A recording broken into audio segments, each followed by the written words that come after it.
Se a gente quer ser influência, a gente tem que perceber que a gente exerce um papel dentro de casa que tem que refletir o que a gente está ensinando. O que eu falo aqui tem que ser o que está em casa, que tem que ser na minha empresa, que tem que ser em qualquer lugar, entendeu? Faça o seu papel como homem e não deixe a sua esposa fazer esse papel. Não porque você é autoritário, mas é porque é a sua responsabilidade, não da sua esposa. Também não tenta entrar no papel dela. Cada um na sua caixa, fazendo com responsabilidade, com esforço. Para mim, essa é a salvação do mundo.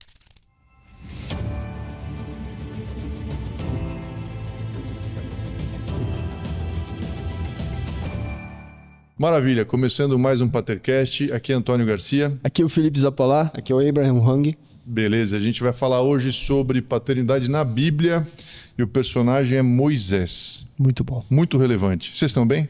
Estamos bem. Então tá bom.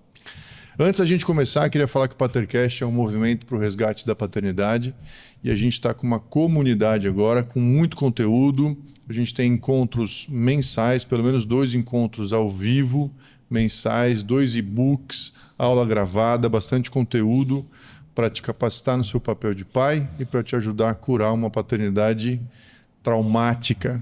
Esse é o nosso papel, essa é a nossa visão, correto? Sim. Show de bola.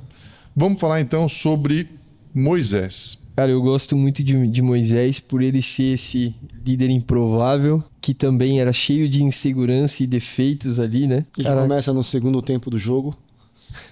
Por quê? Porque a história, a parte relevante dele começa aos 80 anos.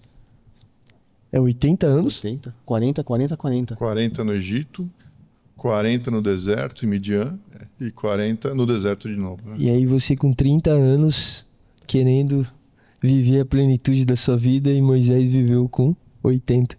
Ele morreu com 120? A história de Moisés, eu acho que é relevante falar o seguinte, para a fé islâmica, Maomé é o personagem principal. Para a fé cristã, Jesus é o personagem principal. E para a fé judaica, Moisés é o personagem principal. Então a gente tem 3 religiões e a gente vai falar hoje sobre o personagem principal da fé judaica. Então tomemos cuidado. Sim. Considerado o maior profeta da fé judaica. Da fé judaica, exatamente. Caraca, que peso, hein? E a gente estava conversando aqui antes, o primeiro profeta. Primeiro profeta. Porque antes de Moisés, o povo estava no Egito, uns 400 anos, e antes disso era uma família, que era a família de Jacó, Isaac e depois Abraão. Qual foi o grande feito de Moisés? Putz, grila. Para mim, o grande feito de Moisés foi, assim, aquele mito fundador de Moisés é abrir o Mar Vermelho. Abrir o Mar Vermelho? Assim, claro que ele teve a liderança. Os 10 mandamentos, né? É que Moisés é uma vida, né, muito cheia de emoções. Mas abrir o Mar Vermelho, para mim, ali é a transição do chamado dele, entendeu? Porque até ali ele estava um pouco inseguro, tal, mas quando chega naquele ponto, ele transiciona para um líder profético incrível, entendeu? Mas acho que a gente pode dar um pouco mais de contexto, né? Deu uns spoilers aqui. O povo, então, tem Abraão, Isaac e Jacó. Jacó vai para o Egito, porque José vai na frente e tal. E aí o povo chega no Egito. E uma informação relevante o povo hebreu é um povo asiático. Eles consideram como se fosse um povo asiático, em comparação, asiático Oriente Médio, em comparação com o povo africano, que é do Egito. Quando eles chegam no Egito, quem está liderando o Egito é uma dinastia específica dos Ixos. Esses Ixos, eles dominaram por 200 anos só o Egito, e eles não são os dominantes tradicionais do Egito. Então tinha uma outra dinastia que dominava, que era de egípcios. Entram esses Ixos, que era um povo que entrou no Egito, cresceu e tomou poder, muito parecido com os judeus. E esses Ixos, que são asiáticos também, estavam no poder quando Moisés chegou. Quando José chegou e a família de Jacó. Então, existia alguma conexão, pelo menos de raça, entre os Ixos, que eram os reis e faraós naquele tempo, e a família que veio de José e Jacó. No meio dos 400 anos que os judeus ficam no Egito, a família anterior, ou seja, a dinastia anterior, retoma o poder dos Ixos. Então, uma grande explicação do porquê os judeus passaram a ser escravos é que a dinastia anterior, quando retoma o poder dos Ixos, tem na mente deles o seguinte, cara, nós éramos aqui os faraós, perdemos para um povo estrangeiro que se multiplicou muito e isso está acontecendo de novo. Então, uma grande explicação e motivação para os judeus terem sido feitos escravos é que o povo, os governantes do Egito não queriam cometer o mesmo erro duas vezes. Então, eles escravizam os judeus. E o modelo de escravidão, inclusive, é diferente do modelo... Tem dois modelos que a gente lembra de escravidão. Um é de compra, que era o que tinha aqui com os negros no Brasil, e o outro é de captura, que é quando você tem um prisioneiro de guerra. O modelo deles era um terceiro modelo, que era você... Na verdade, não é um escravo como a gente conhece, é um escravo que você vai reduzindo a remuneração dele até uma condição de escravidão. De total dependência do Estado. Exatamente. Então, o que tinha lá, o que foi feito com os judeus foi uma gradual redução de remuneração e tem na Bíblia uma dessas reduções, que é quando eles diminuem, acho que o fornecimento de palha. Então, assim, essa escravidão, existe uma explicação para ela, porque ela aconteceu, e existe uma forma de escravidão que a gente nem conhece. Então, por isso, e aí Moisés, inclusive, quando o faraó manda matar os bebês homens, é exatamente uma forma de controle populacional. E aí, nesse contexto, a mãe de Moisés, a família de Moisés, tenta esconder ele e, num ato de desespero, coloca ele num cesto e joga no rio. E esse cesto chega até a região onde está se banhando a filha de Faraó, e ela encontra esse bebê, e a Bíblia até retrata que existia algo assim de beleza que chama a atenção, e ela pega para si esse bebê porque ela não tinha filhos. Exato. E a irmã, e eu acho que ela é bem importante nesse momento também, a irmã de Moisés, Miriam, está acompanhando esse cesto, e quando é encontrado pela filha de Faraó, e ela falava que não tinha o leite de uma mãe, ela fala, eu conheço alguém que pode te ajudar. E aí ela chama a mãe de Moisés. Nossa, isso é muito doido, né? Tem até algo também, eu vou dar crédito aqui para um podcast que eu estava ouvindo, que é do Rodrigo Silva, que fez no PrimoCast. E ele traz algumas informações que são bem interessantes. A filha de Faraó, nesse momento, ela era uma provável candidata ao trono. Mas o fato de não ter filhos era um grande problema. Então ela devia estar num momento de angústia e clamando por um filho. Quando ela está clamando e ela está se banhando, o rio, que é um dos deuses do Egito, o Nilo, traz para ela um filho. Então ela tem uma impressão de que aquele filho está sendo dado para ela por Deus.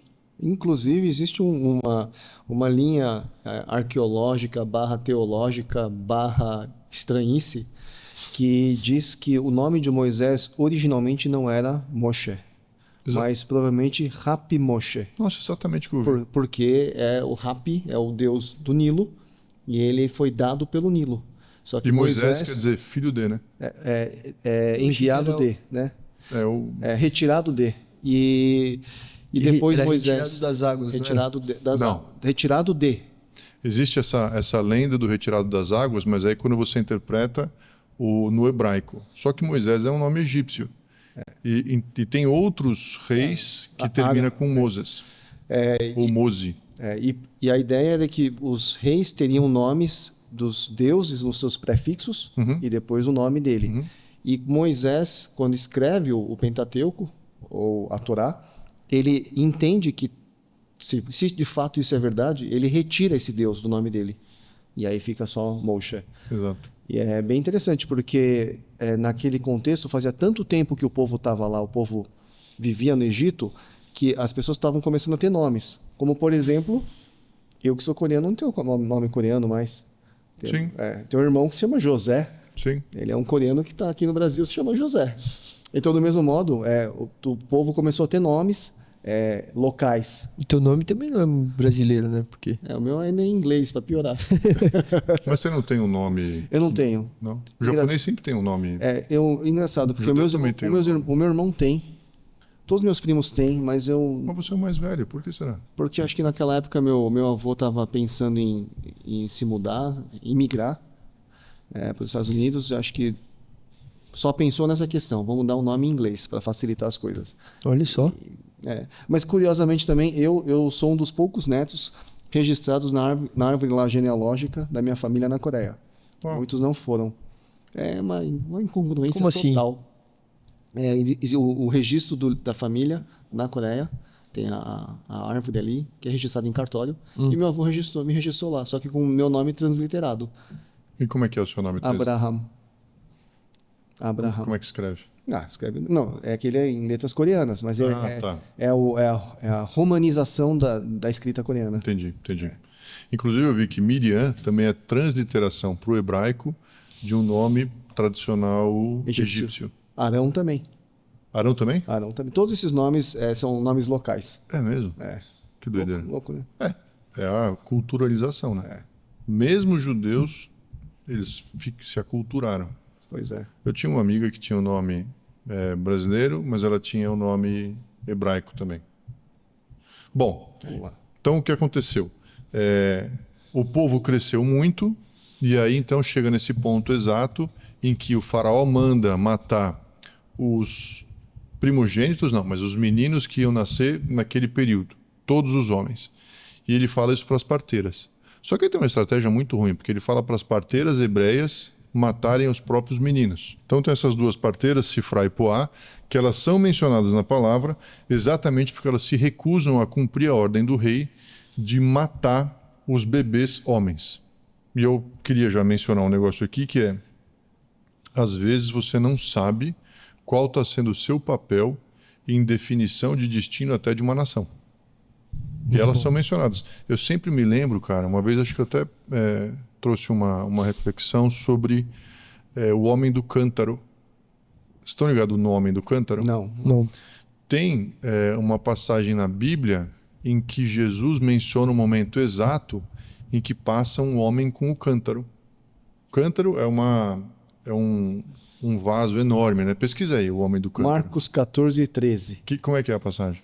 E enviou 2 dos seus discípulos e disse-lhes: Ide à cidade, e um homem que leva um cântaro d'água vos encontrará. Segue-os. Então, muito incrível, porque os caras eles vão chegar exatamente na hora que tá passando um homem com um cântaro. E eu gosto muito de ver na história, olhar, que nem em filme também, se eu assistir mais de uma vez, eu gosto de olhar o que não está acontecendo no personagem principal, sabe? E nesse caso, o personagem principal são os discípulos fazendo tantas coisas e tal, mas tem um homem com cântaro. E esse cara é relevantíssimo, entendeu? Não sei o nome dele, mas ele tem uma participação na escolha de onde foi feita a última ceia, no cenáculo da última ceia. E Jesus fala, aquele cara... Então o cara estava passando na hora, eu fico imaginando a vida que o cara fez, ele ia sair, mas daí a mulher dele falou, não, mas pera um pouquinho, leva um casaco, e daí o cara dá uma atrasada, mas exatamente na hora que ele está passando, os discípulos pegam ele e levam até os discípulos. Então essas duas parteiras são pessoas que estavam bem intencionadas, fazendo o trabalho, mas seguindo uma convicção e princípio, falando, não vou matar esses bebês, e elas permitem com que Moisés, que venha a ser um grande líder, viva, né? E tem outra coisa. O Nilo, ele tinha muitos hipopótamos e jacarés. Então, existia um problema em você colocar o bebê no Nilo, porque os hipopótamos e jacarés comeriam o bebê. E aí, essa é a razão pela qual a cesta é feita de junco. Junco é papiro. E havia o entendimento de que isso afastaria os animais. Então, talvez tenha acontecido exatamente isso. E uma outra coisa também que eu vi é que quando você colocava... elas não devem ter colocado, porque a gente tem... Acho que até no desenho tem isso, que o negócio vem passando pela corredeira, né? Não, provavelmente ela sabia qual que era o horário que a princesa ia e deve ter colocado assim, sabe? Intencional ali. Tem a série Netflix, agora não é Bíblia. É a cena quando o cesto finalmente chega ali, perto da princesa, ele dá uma travadinha ali numa rocha. E aí não vai até a princesa. Aí a irmã, a Miriam, tá com uma pedrinha pra fazer um barulhinho. Aí a princesa olha e percebe que tem um cesto. Eu acho muito bom isso. Eu acho ótimo, porque isso mostra um esforço, sabe? De conjunto para que a coisa dê certo. Nossa, interessante ver como Moisés já nasce num cenário totalmente caótico, assim, né? Ia ser morto, não foi morto, foi dispensado no rio. E ainda assim, sem saber se ele ia ser comido por algum animal ou se ele ia chegar num destino, sei lá que destino que ele ia chegar. 2 anos de vida, viveu mais que muito homem. Não, e podia ser que ele chegasse ali e a princesa falasse assim, esse aqui escapou. Matava. Total. Podia ser. Podia ser, mas foi Rapi, o Nilo. Rapi Moisés. E aí ele fica 38 anos no resort. Não. Ele vive no palácio. Negativo. Ele fica... Em treinamento. Não, porque ele passa... Aí o que acontece? A princesa pega, a irmã tá ali perto, né? Passando, fala, um bebê. E a princesa, pois é, mas eu vou precisar de uma ama de leite. E aí a Miriam, que é a irmã dele, fala, não, eu conheço uma mulher, né? Que ela teve filho, mas né, ela não pôde ficar, então talvez ela possa ser ama de leite. E aí Moisés é levado de volta para casa de Joquebede, que é a mãe, até desmamar. Até os 12 anos. É verdade. Não é só desmamar, até os 12. Meu, é verdade. Impressionante essa parte. Então ele fica, no final das contas, 28 anos no palácio. Porque até os 12 ele é criado como um hebreu. E é por isso que, quando tem aquele episódio que ele defende um hebreu, ele sabe da origem dele. É claro que ele é super aculturado por 30 anos, né? Mas ele sabe um pouco da origem dele, né? Queria mencionar também que eu imagino assim uma situação em que todos os bebês estão sendo mortos. O nome de Moisés é Anrão. Pai. Do pai, desculpa. De Moisés é Anrão. E a mãe se chama Joquebede. A gente como pai, mãe, às vezes a gente encontra situações bem, eu imagino que você já passou por isso, bem desafiadoras com relação aos seus filhos.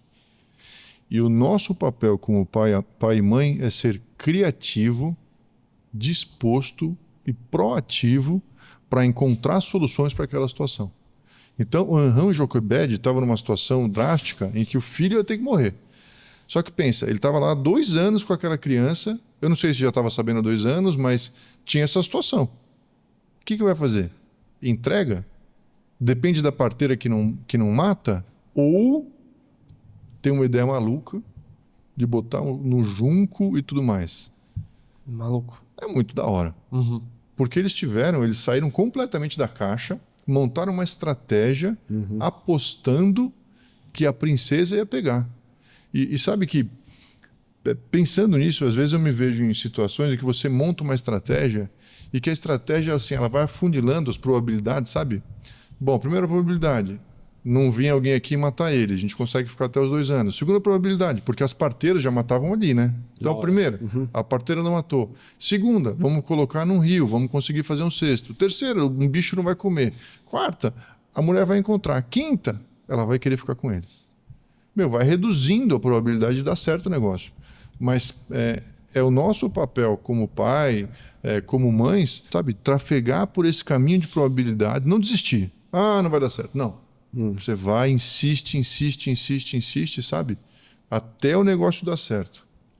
E a estratégia mais maluca de todas, que talvez num plano inicial ou num business plan qualquer, nunca teria sido colocada como uma opção, foi a que deu certo. Mas isso eu acho muito louco isso. Que quando eu também acho que quando você junta natural um pouco com espiritual, sabe? Então a estratégia é maluca, mas vamos crer que ela pode funcionar. Não tem por que você descartar. Abraham, é louco isso. Porque às vezes as pessoas... Só desculpa te cortar, Antônio. Esse é o drive da discussão que leva para o lado espiritual sobre as questões de estupro e aborto. Porque você está numa situação onde você tem que crer que no meio desse caos maluco algo sobrenatural pode acontecer. É uma situação assim, porque eles não fizeram isso a eles mesmos, mas eles creram que era melhor ter o filho e dar uma chance, ainda que seja maluca, contra todas as circunstâncias, do que aceitar a morte. O aborto é exatamente isso. As circunstâncias podem ser péssimas, mas eu já vi vários testemunhos de homens e mulheres que são filhos de estupradores. Então são pessoas que as circunstâncias são péssimas, mas que a mãe escolheu dar uma chance. Que coisa. É louco. Bom, gravando um podcast fazendo inimigos, né? Vamos lá. Deixa eu fazer aqui um comentário sobre a questão de 12 anos de Moisés. O texto ele fala que o menino fica com a mãe até uma certa idade. Não fala 12? Não menciona 12 anos, mas fala que ele já estando crescido. Né? Então, mas pode ser que seja uma idade de criança, mas provavelmente não é uma idade de bebê. Sim. Porque o desmame também, até na época antiga, o desmame era um pouco mais prolongado. É a mesma idade que Ismael é expulso, né? 12, 13 anos? 13. Ismael é 13 anos, né? 12? Chico. Acho que 13 anos. É 12, 13. Um pré-adolescente. É muito louco pensar que toda essa novela, acho que a gente pode colocar assim, né? Essa novela para Moisés cair ali no palácio e ver o que ele entregou até o final, o legado, tudo que foi tirar o povo do Egito. A história dele contribuiu para algo incrível. Às vezes, quantas vezes a gente não olha para situações tão ruins na nossa vida e a gente fica tão pessimista de acordo com aquilo, e às vezes Deus tem um plano tão maior para poder pegar o pior, transformar em algo melhor e poder fazer algo pela nação, né? Bom. Para mim, Moisés tem tanto a ensinar em vários níveis, né? Se a gente for pegar as histórias assim, eu acho que Moisés teve muitos níveis ali, né? De história. Não sei será que é a maior história hoje contada de um homem na Bíblia? Moisés e Davi são os mais cuja história é coberta mais longa, né? Sendo que Davi você não sabe do nascimento dele, então talvez Moisés seja mais completo. A história, por exemplo, de José é tão magnífica quanto, mas ela não tem uma extensão tão grande como a de Moisés. Acho que Samuel é bem extenso também, que fala de antes e depois se desenvolve até a morte dele, né? Davi também tem vários livros. Não, mas Davi não pega o comecinho, né? Sim. Então, eu acho que tem histórias tão impactantes quanto, mas você não tem, acho que, nenhuma história ou com um personagem que por um longo período e que deixa um legado tão grande em várias áreas. Que depois, a gente não vai, obviamente, falar aqui, mas ele traz a lei escrita, ele tem um encontro com a face do Senhor, ele conduz num nível de liderança absurdo lá, mais de 2 milhões de hebreus. Ele tem as primeiras teofanias ali, que foi com ele. Então é muito louco. Ele estruturou a lei. E Moisés, ao longo da palavra, sempre que Deus vai trazer a lembrança, ele fala: eu tirei vocês do Egito, eu fiz com que vocês sobrevivessem no deserto. Então, assim, o grande mito fundador que é usado por Deus na palavra para trazer a memória eu abri o Mar Vermelho, são todas coisas que Moisés estava liderando. Então de fato o grande evento eles chegam como uma família no Egito, saem como um povo escravo com a mentalidade ainda de escravo, são liderados por um homem que foi preparado fora do ambiente deles, ou seja, foi preparado no palácio para realizar essa liderança. Então Moisés, de fato, assim, é muito difícil, ele não foi perfeito, mas é muito difícil encontrar um líder tão grande. Quem foi a figura paterna na vida de Moisés? O próprio faraó. O faraó. O faraó, ou a mãe dele tinha um irmão que era um outro que era... A gente pode começar até com o pai dele, Anrão. A gente estava até falando naquela hora. Um período, né? Teve um período, mas o fato dele ter aceitado já... obviamente a narrativa bíblica não vai trazer isso, mas ele tem o seu papel de relevância por ter aceitado, porque ele poderia ter atrapalhado a história. Então acho que tem uma relevância. Num segundo momento ele vai ser criado na corte, não é mencionado, mas muito provavelmente uma figura de um faraó, um rei. Mas acho que depois que ele vai lá para o deserto, Deus começa a se revelar, mas a figura talvez humana mais paternal O genro dele, que tá lá. O sogro. Perdão. O sogro dele, o Jetro. Tem 2 nomes, né? Jetro e tem um outro nome para Jetro. É verdade. A figura masculina na vida de um homem, ela pode transicionar. Ou pode ter mais de uma. Então ele começou certamente sendo influenciado pelo próprio pai. Depois ele teve uma influência na corte, pode ter sido do faraó ou de alguém que era o tutor das crianças. Depois ele passa para a influência de Jetro. E depois de Jetro, ele não depois, um antes, mas durante a vida com Jetro, ele passa a ser ele mesmo uma influência. Então, nas fases da vida, a gente exerce ou recebe influência de diferentes pessoas. Acho que Arão também exerce um pouco disso, não? Acho que sim. É que eu acho que Arão é mais velho, né? É mais velho. E é o porta-voz. Como um homem que executa bem a liderança sobre os filhos e consegue lidar com essa dinâmica de você faz um bom papel, mas de repente você sabe que tem alguns pontos que você não consegue ir tão profundo com o seu filho. E você abrir mão disso daqui para ter uma outra pessoa influenciando e ao mesmo tempo... Isso entra num ponto que Anrão teve que tomar a decisão de abrir mão do contato com o filho pelo bem do próprio filho para que ele crescesse na corte. Mas com certeza ele não fazia ideia do que ele estava fazendo. Por quê? Não. Do que ia acontecer. Do que ia acontecer. Com certeza não. Mas ele sabia que o filho... Ele podia ter fugido.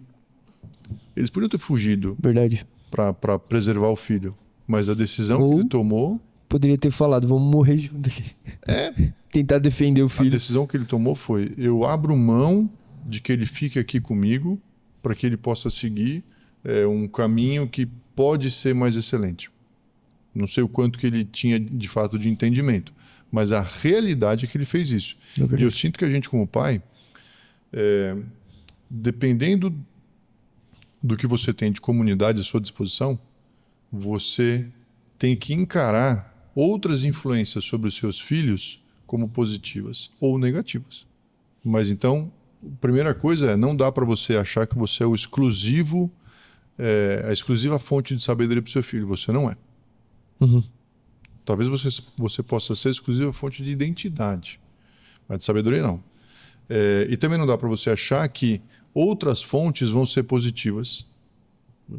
Não necessariamente. Então, como pai, a responsabilidade final é sua. Mas usando essa responsabilidade para o bem do seu filho, talvez você precise colocar ele para fazer um esporte, ou colocar ele para frequentar alguma coisa na igreja, ou com meu filho. Caraca, meu filho tem um líder na igreja, tem líderes no clube que ele faz esporte, ele tem líder no restaurante que ele está trabalhando, são pessoas que estão gerando influência. Mas eu monitoro o que está sendo essa influência, que Anrão não conseguiu. Mas eu monitoro, porque eu não perdi a responsabilidade pelo fato de ter outras pessoas gerando influência e liderando ele, entendeu? Muito bom. Mas, a meu ver, isso tende a ser positivo, porque você tem outras influências com outros matizes, com outros backgrounds, sabe? Isso vai gerar riqueza na personalidade do seu filho. Eu acho que quando o saldo é positivo, você consegue lidar bem. Mas e quando o saldo é negativo? Aí você tem que... Tipo, você abre e ao mesmo tempo você tem influências negativas. Você vê um saldo negativo naquilo. E aí você vê talvez o filho valorizando muito mais alguém que tem uma influência negativa do que você que gera uma influência positiva. Então, aí eu acho que é um trabalho que você tem que fazer primeiro na base, que é em gerar o crédito relacional com seu filho até o momento em que ele vai começar a te criticar, porque acontece entre 10 e 12 anos. Não sei se você sentiu isso. Tá começando a acontecer agora. É muito triste. Mas ele vai colocando ele vai e fala assim, não, mas é brincadeira. Aí depois ele vê que vai dando, e agora ele não fala mais que é brincadeira. Mas dá um exemplo de algo assim, tipo... Por exemplo, estamos aqui gravando o Patercast. E hoje é uma noite, a gente está numa noite aqui de semana. Então quer dizer que para você é mais importante gravar o Patercast do que passar o tempo aqui comigo. Aí, dependendo da minha reação, é brincadeira, pai, pode ir. Mas dependendo da minha outra reação, ele só fica quieto e vai fazer as coisas dele. Eu não sei se você vai chegar na fase em que ele vai falar um negócio, você vai falar uma coisa que contrária, ele vai falar, mas você não sabe do que está falando. Cara, Alguns assuntos... É a fonte, é a credibilidade da influência, entendeu? Sim. Então, existe uma fase em que o filho homem e a filha menina, eles te descredibilizam pelo grupo. Sim. Então, o grupo é mais relevante do que você. E nessa fase específica, eu já aconselhei outros caras, e a meu ver, é uma fase em que você tem que ter paciência. Não adianta. Qual essa é a dica que você vai me dar? Paciência e permanência, cara. Você tem que ter paciência e permanecer. Tá. Porque ele vai precisar de você. A tendência nossa, homem, é... Bicho, então, segue daí, entendeu? Sabe que eu perguntei pra minha mãe como é que foi o meu problema de adolescência com ela? e ela? Ela respondeu desse mesmo modo. Eu tinha que acreditar que um dia ia acabar, só tinha que esperar e ter paciência. Cara, É o que eu falo pra vocês. Tenham paciência que acaba. Uma hora volta. a gente acha que não vai passar por isso de novo, né? Tipo, namoro, casamento, aí você fala nossos filhos, aí chega sempre tem a mesma É bem dinâmica. parecido, cara. O ser humano é bem parecido. Então, mas eu acho que a gente está num tempo mais complicado, em que você não tem as influências da sociedade te ajudando. Os valores estão muito Já teve difusos. essa discussão, né? A gente já falou sobre isso. Então, se você vai deixar que alguém influencie o seu filho, você tem que ficar de olho, entendeu? Por exemplo, o Toys viajou uma época com o pessoal da esgrima. A gente tem um valor em casa de você se preservar. Então, a gente não é a favor de ficar com um monte de menina, não é a favor de sexo antes do casamento. São valores nossos que eu e a Paula, nós cremos e incorporamos dentro de casa. Quando ele estava nessa viagem, um dos técnicos estava estimulando pegar geral. E ele ficou meio assim, entendeu? E me contou. Mas ele não me contou do tipo, pai, o que você acha? Ele te contou na hora ou depois? Quando voltou da viagem, estava na tá. viagem. Quando ele voltou, ele contou. E aí, eu falei, não é um valor nosso, entendeu? Porque tirei o peso, troquei uma ideia, expliquei o que eu achava, expliquei o que eu entendia como valor. Você aproveita e fala, mas eu queria que alguém fizesse com a sua irmã, papapá, sabe? Ele entendeu. Mas eu me liguei que existe esse valor que é diferente do meu e que está nesse ambiente. Tá rondando ali, né? Tá naquele ambiente. A única forma que você tem o único antídoto para isso é você, quando passar o valor que você acredita, dar as razões pelas quais você acredita naquele valor. Não adianta você impor, porque a imposição autoritária, ela tem um prazo de validade. No momento que seu filho ou sua filha sair de casa, ou que ele tiver oportunidade, ele vai fazer o que ele acha certo. Ou o que ele quer, entendeu? Então, quando você passa um valor... Eu tive hoje uma conversa, hoje especificamente, de 3 horas com um rapaz que tem valores diferentes dos nossos. E aí, então, eu falei, vamos lá. Nossos valores são assim, assim, assim. Mas por quê? Não é... Ele vem de um contexto muito diferente. Foi explicando valor por valor, cara. Eu acho isso, eu entendo assim. A gente foi debatendo. Eu tenho certeza que ele pode não mudar os valores dele, mas ele entendeu os meus. Eu quero aqui trazer, como o nosso foco é sem paternidade, quero trazer aqui o foco para os filhos de Moisés. Então, Moisés teve 2 filhos que estão na Bíblia, chamados Gerson e Eliezer. Estava até conversando aqui antes com o Messias, ele falou, os filhos de Moisés não herdaram a liderança de Moisés. Quem herdou a liderança de Moisés foi um outro cara chamado Josué. Josué passou a ser o líder quando Moisés saiu da liderança e foi recolhido, ele morreu. E tem um ponto interessante que é, se você tem um negócio ou se você lidera alguma coisa e você se importa com aquilo que você lidera, com o que você está construindo, não necessariamente os seus filhos vão ser as pessoas mais aptas ou as pessoas que querem assumir aquilo que você está liderando. Então você, como pai, família é diferente. Seu filho vai continuar dentro da sua família e vai liderar a casa dele. Mas o seu negócio ou o seu projeto não necessariamente vai ser liderado pelos seus filhos. E aí você tem que estar preparado para aceitar essa situação e escolher um substituto para aquela função. Então eu já vi casos em que pula uma geração, então o avô é empresário, o pai não, mas o neto quer assumir, tudo bem. Ou situações em que você precisa buscar no mercado, empresas familiares, você busca no mercado alguém apto a ocupar aquele lugar que você vai deixar de ocupar. Até sobre isso eu lembrei de um estudo, até puxei aqui, da PwC, que 36% apenas das empresas familiares sobrevivem à segunda geração. Por causa disso. E 19% à terceira. Acho que é por causa disso. Porque não adianta você insistir. Só para encerrar, 7% na quarta. Caraca. E a gente acha que quarta está muito longe, mas não é. Em termos de negócio, não é tanto tempo. Você vê um bisneto. Isso pode acontecer em coisa de 90 anos, Não, 100 anos. É mais que isso. Não. Você Filho, neto, bisneto, neto. trineto. Não. O fundador é a primeira geração. Aí o filho é a segunda geração. Tá bom. Então, obviamente, e até nessa questão do filho, muitas vezes o filho acaba assumindo, além de não estar qualificado, preparado, então vamos falar um pouco até de business, ele take for granted, um monte de coisa, então ele não se qualificou. Mas também tem muito do interesse privado dele, ou particular, egoísta, individualista dele, sobre a organização. Uhum. Não, mas você quer falar alguma coisa? Você tá aí. Não, mas pode. Deixa eu só terminar isso aqui. Uhum. Duas coisas. Uma época eu estava muito interessado, eu tenho uma página no Twitter, se eu não me engano, chama Old Money. Você lembra quando eu comentava sobre isso no Discipulado? Sobre famílias que ficaram por 30 gerações. Lembro, é uma página em inglês, né? Exato. Eu lembro. Cara, tinha daquela bateria Zidian. Zidian. É antiquíssima. Aí tem algumas famílias na Itália que estão, tipo, há 35 gerações do negócio na família. Caraca, que demais. Como é que era aquela? Isso é muito incrível. De Sela, que começou com Sela, não sei se é Gucci. Hermé, acho que é Hermé. Hermé, que começou com selaria. Hermé é um negócio antiquíssimo também. Nossa, a loja da Hermé é bem legal. Lembrei de comprar uma gravata da Hermé. E aí um dos pontos que eles falam a respeito de você ter longevidade no negócio dentro da família é você capacitar os herdeiros, tratar aquele negócio, o negócio como sendo da família e não seu, mas também entender quem quer. Sim. Não adianta você pegar o seu filho que quer ser diretor de cinema e forçar o cara. O caso do Itaú.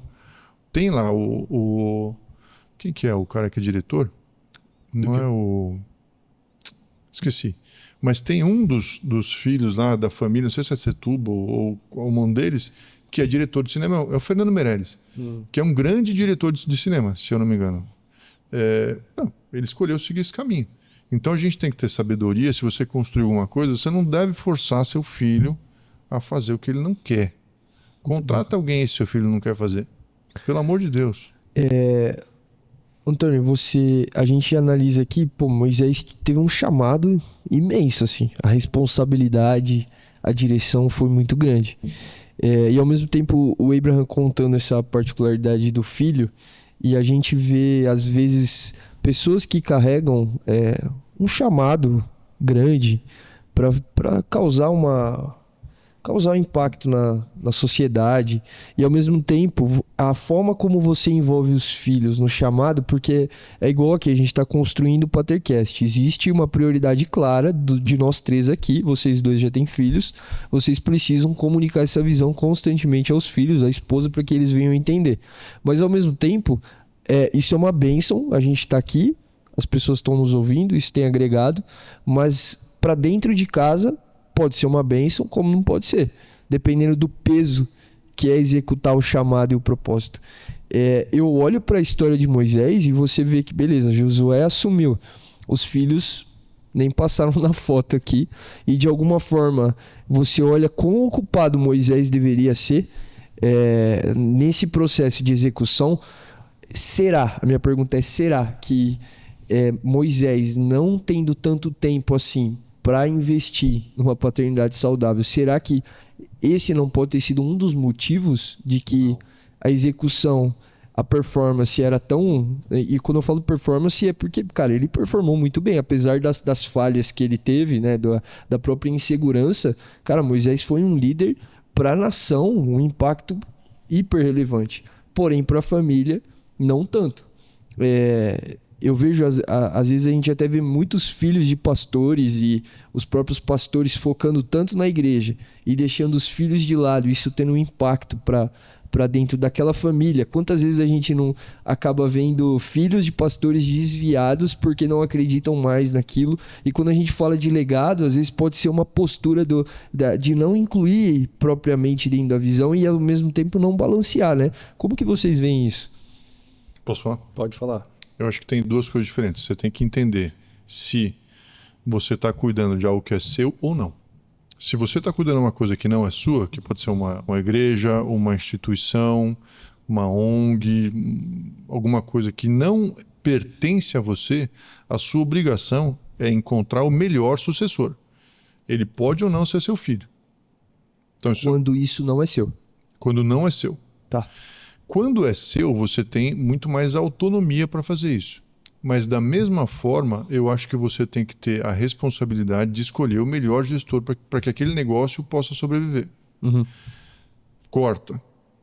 Para paternidade específica, existe uma necessidade enorme de que você balanceie o seu tempo entre o seu trabalho e os seus filhos. E eu tenho uma opinião aqui minha, de que, como tantas coisas evoluíram ao longo do tempo, civilizacionalmente, eu acho que a paternidade também evoluiu. Então, naquele tempo, tem vários exemplos. Samuel, que os filhos eram esquisitos, Eli, que os filhos eram esquisitos. Aqui, nesse caso, eu nunca tinha pensado, mas Moisés, que os filhos não foram esquisitos, mas foram um pouco irrelevantes. Davi, que tem a história de Amnon e Absalão, também, cara, não foi um bom pai. Então, eu creio que Isaac também não foi um bom pai para Jacó e Esaú, tratava Jacó com um pouco de desprezo. Abraão mandou embora um filho. Então, me parece que a própria paternidade evoluiu, entendeu? Para chegar no ponto onde a gente está hoje, em que não basta ser provedor, não basta ser protetor, você tem que estar presente, e você tem que estar presente nas 4 áreas que a gente crê: espiritual, natural, intelectual e relacional. Você precisa... Então, o papel do pai, para mim, foi para um lugar de muita complexidade. Caraca. Mas a gente aguenta.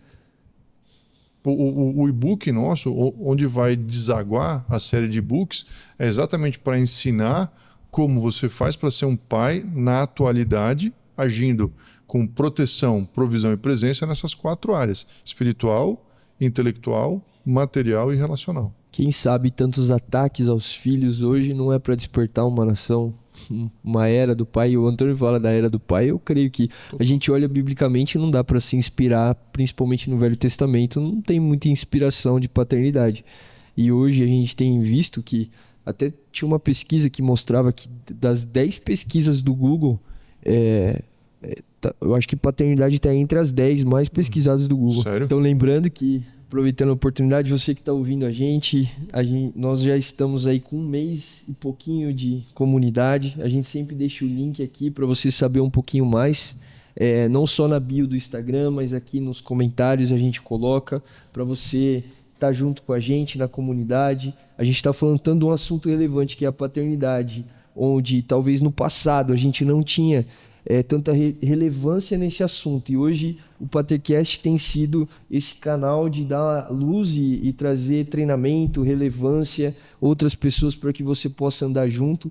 Tem sido realmente uma bênção, não só para a gente também, né, mas para as pessoas que têm trazido alguns testemunhos também. Uhum. Então, se você tem um interesse, clica aqui, saiba mais sobre a comunidade Patercast.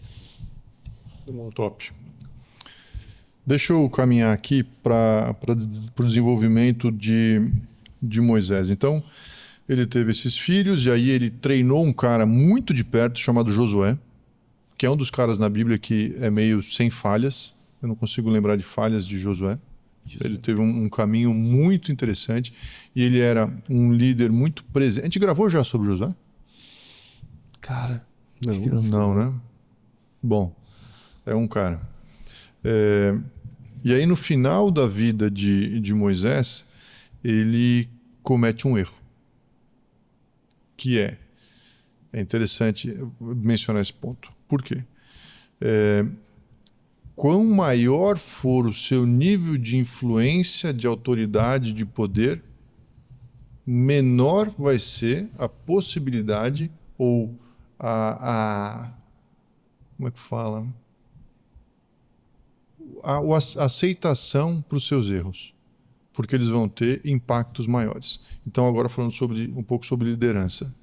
Tem muita gente que quer alcançar altos cargos, altos lugares de liderança, tudo bem.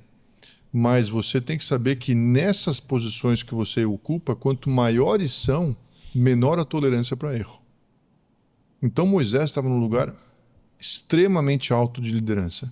O erro que ele cometeu foi: o povo queria água, ele deveria ter falado para a rocha e a rocha ia jorrar água, ele fica bravo, dá uma pancada na rocha. A água sai, apesar de ele ter feito errado.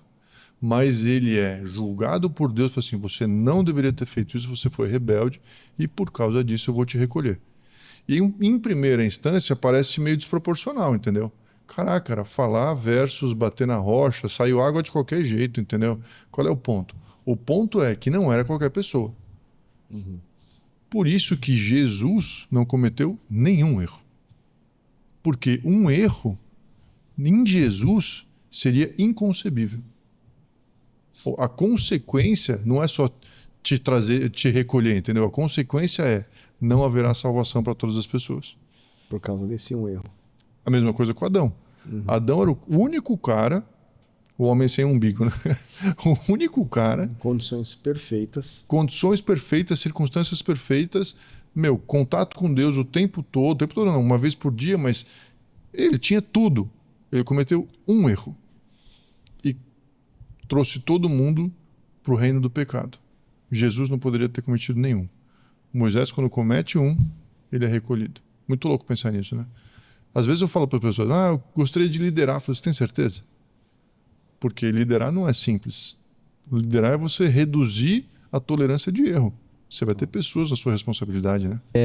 Você falando isso, Antônio, também ainda no mesmo ponto, que eu acho que é um ponto bem relevante da gente falar, que é você considerar que, tá bom, vamos usar esse raciocínio, que talvez Moisés não foi um bom... Talvez não, ele não foi um bom pai, porque é que não tem um relato, não dá para ser um fato. Não, o fato deles não liderarem não quer dizer que ele foi um mau pai. Exatamente. Tá. Tem um versículo aqui, eu não vou entrar muito nele, que fala sobre Moisés, seu filho e a circuncisão. Aqui está em Êxodo 4:24, fala assim: aconteceu no caminho, numa estalagem, que o Senhor o encontrou e o quis matar. Isso para Moisés. Então Zípora tomou uma pedra aguda e circuncidou o prepúcio do seu filho e lançou os pés e disse: certamente me és um esposo sanguinário. Essa é a esposa de Moisés para Moisés. E desviou-se dele. Então ela disse: esposo sanguinário, por causa da circuncisão. Então você vê aqui uma falha exposta na Bíblia de Moisés não ter circuncidado o filho. E a esposa faz. Uma coisa que a gente até falou aqui, né, sobre essa relação do quanto é válido você meio que sacrificar a sua família por um propósito maior. Porque aqui a gente está falando talvez de uma família de filhos, vamos ser até um pouquinho dramático aqui. Eu tomando por base nesse texto, me parece que houve um sacrifício de uma vida com os filhos para viver um propósito maior. Porém, a gente está falando de uma história de um povo liberto. Ou seja, muitas outras famílias foram impactadas e abençoadas na Terra Prometida e viveram a sua promessa lá na frente. E aí? Posso falar um negócio antes do Antônio responder? Porque eu vejo uma correlação disso que você trouxe, até com aquele exemplo do meu filho, da gravação do Patercast. Porque Moisés aqui está sendo cobrado de algo que ele tinha que ter feito em casa, ele ensinava isso, era sabido que ele ensinaria isso para todo o povo. Muitos daqueles que estavam ali, as outras famílias, nunca tinham ouvido falar de muitas coisas que o povo teria que fazer. Então a lei começa a chegar e o Moisés, como o cara da lei, ele comete essa falha dentro de casa. E aí essa ira aparentemente desproporcional de Deus não é especificamente com Moisés, é com o contexto que isso poderia ser gerado. E eu diria que comigo é a mesma coisa, porque eu estou aqui falando de paternidade e na minha casa eu tenho meus desafios. Eu posso estar falhando do mesmo modo. Eu posso estar falando aqui nas gravações coisas que eu concorde aqui mentalmente, no meu coração, é verdade, e posso estar lá falhando. E um pouco disso, sabe, quando você leu, isso me pegou bastante, me remeteu às falhas também que eu tenho em casa como pai. E espero que como esposo menos, né? Que eu tenho mais tempo de esposo do que de pai, né? Mas eu enxerguei dessa maneira esse texto do esposo sanguinário. Porque se você for olhar, todo o povo tinha que ser circuncidado. E o filho não foi. A regra da circuncisão é anterior a eles irem para o Egito. Só que 400 anos de escravidão... Eu acho que eles esqueceram a regra. Então, Caraca. Eles deixaram de cumprir e esqueceram a regra. Eu pensei numa coisa aqui. Será que Moisés, quando se casou com Zípora, avisou que existia essa regra? Talvez não. E aí Zípora, no melhor interesse da própria família, falou o seguinte: eu vou circuncidar, mas você é o sanguinário. Você devia ter avisado, você devia ter providenciado para que eu não tivesse que fazer esse papel. Isso conecta para mim com muitas mulheres hoje em dia que exercem no casamento funções que não são delas, que o homem devia estar exercendo, mas elas são colocadas nesse lugar. E eu me lembro, já conversei com várias mulheres que elas não gostam de ocupar essa posição. Elas falam: essa posição não é minha, eu não me sinto natural nessa posição. Essa posição é sua. Caraca. Você tem que ocupar isso. E os caras estão despreparados, entendeu? Então Moisés aqui também tem o papel, ele tinha um papel talvez de resgatador dos costumes judaicos, e ele falhou nisso, porque ele já não fez dentro de casa, entendeu? Então se a gente, nós três aqui, e mais quem participa aqui, se a gente quer ser influência, a gente tem que perceber que a gente exerce um papel dentro de casa que tem que refletir o que a gente está ensinando. Muito bom. Que é o ponto de, como a gente fez a aula de valores, que é a integridade. O que eu falo aqui tem que ser o que está em casa, que tem que ser na minha empresa, que tem que ser em qualquer lugar, entendeu? Integridade. E outra coisa, que é só para reforçar, faça o seu papel como homem e não deixe a sua esposa fazer esse papel. Não porque você é autoritário, mas é porque é a sua responsabilidade, não da sua esposa. E também não tente entrar no papel dela. Cada um na sua caixa, fazendo com responsabilidade, com esforço. Para mim, essa é a salvação do mundo. Jesus salvou do pecado. Agora, cabe a nós trazer redenção para todas as coisas. E para mim, a redenção de todas as coisas vai vir através de famílias transformadas. Eu sei que tem outras pessoas que têm outros focos. Para mim, o foco é famílias transformadas que começam com um pai transformado. Uau. Uma coisa mais, Ibra? Depois dessa, sem comentários. Forte, hein? Pessoal, nós estamos encerrando aqui esse episódio. Paternidade na Bíblia, Moisés, foi bem profundo. Obrigado por vocês terem nos ouvido até aqui. Obrigado, Abraham. Obrigado, Antônio. Até a próxima. Valeu, pessoal.